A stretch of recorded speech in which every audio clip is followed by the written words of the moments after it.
Hey everybody, this is Preston Clark, co-founder of Law Insider. I'm going to take just about 3 minutes here to give you a quick overview of some of the most popular features of Law Insider. First things first, be familiar with your account page and the account settings. It's easy to get logged in or logged out of the account, and so you always want to make sure that you're logged into the right account. And why that's important is that a lot of people may have a free account, some people have a premium account, and so you just want to make sure that you're logged into the right account, because if you're not, you may not find your lists, you may not find the premium access you're used to. So go to the account page. It's lawinsider.com/profile, and this is where you'll see what account you're logged into. You can also manage and add other email addresses to your account the same way you would with LinkedIn. You can always see and check the status of your account, the profile, whether you have premium access, what you're paying us, your billing cycles, etc. And you can always remove the account, cancel your subscription, upgrade easily. We have team access as well, but I won't get into that now.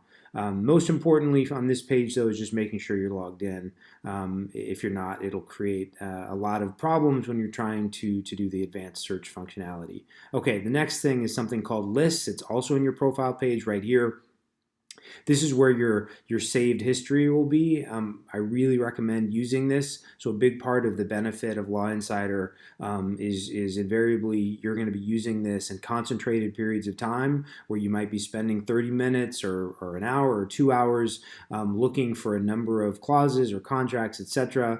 Using the save feature, the fastest way I can describe it is just to say when you're either inside a contract or inside a clause, you will see a button like this that says save.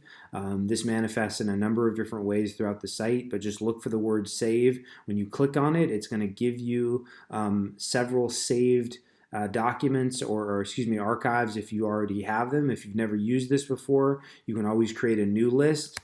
And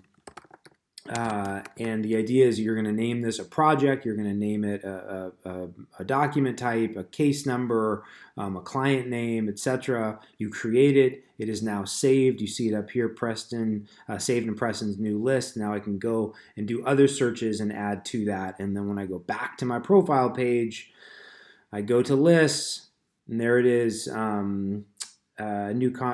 Which is the one I just created, Preston's new list. It's the one where I added one, and there it is. And again, I can add multiple here. I can also edit from within this. So to the extent that you actually want to start editing documents within, you can start making edits, and then this is shareable as well. So if you have other people on your team using Law Insider, this is something that you can do. Okay.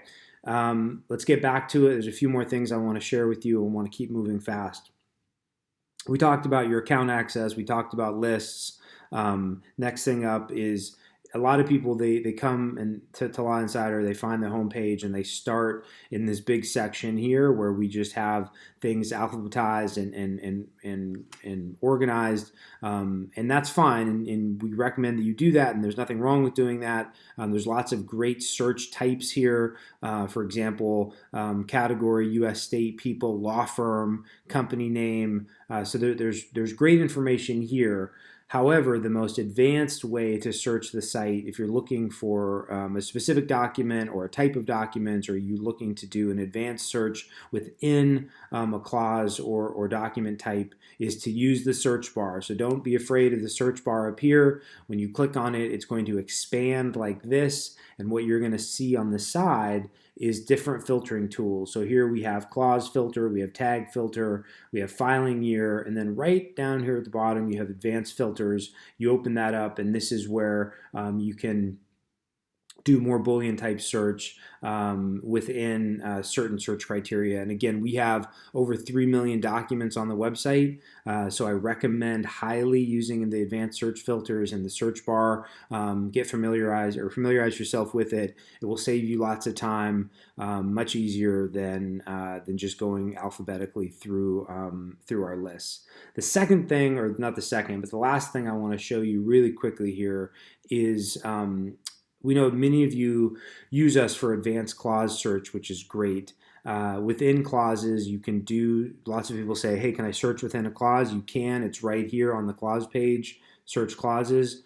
But one of the most common requests that we had was that someone would find, or people would find, a clause type or a specific clause that they would like, but they would need attribution. They would need to know what the source document was, to make sure if it was in fact the right fit. And so what that looks like, in the old way, was that you'd go in, you'd find a clause. Let's say I like this one. I'd go click on sample, and that would actually take me to the source document and the exact place where that clause appears. And that's great, except that if you're trying to do this quickly and you're trying to look through a number of different documents, that workflow isn't particularly efficient because you're having to jump back and forth between. So what split view enables you to do, and split view is up here, is it allows you to see the document in real time. And so as I'm going through different clause types, I click on sample, the source document now opens up here, and I can scroll to the top and I can see and explore more about the document where this individual clause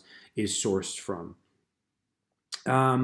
That's it. I think I wanted to keep this short for now. There's lots of other things that we'll explore later, especially relating to advanced search. For those of you who are interested in the premium account, you can also go to our pricing page and learn more about what it means to have some of the advanced search capabilities and download capabilities that your free account may not be giving you access to. That's it. Have a great day, and subscribe to our YouTube channel for more updates in the future.